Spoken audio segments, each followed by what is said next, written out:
आता मराठी माणूस जागा हो, एकत्रित हो, ही निवडणूक हे असे बॅनर बघित आमच्या गेटवर लागलंय, पण त्याच्या खाली लिहिणाऱ्याचं नाव नाही ना, कुठल्या पार्टीचं आहे ना, कुठला लेखक आहे किंवा त्याने सुचवला असं विचारायचं नाही.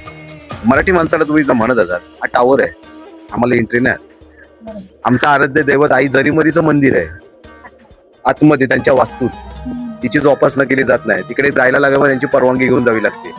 ती आमची वास्तू आहे, त्यात आमचा शुभ कार्य काही असू दे, तुमच्या घरात बारसा, मुंज, हळद, लग्न कार्य, पहिला नारळ तिच्याकडे, मग आमचं शुभ कार्य चालू होते.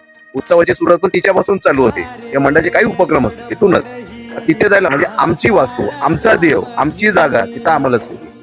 असा राहील मराठी म्हणून. म्हणजे आता जसं पाट्यांवरती लावलंय की मराठी माणसं जागा हो, रात्र वैराची आहे, पाठीवर नको असू दे, अस्तित्वात येऊ दे, हीच विनंती. येईल की नाही?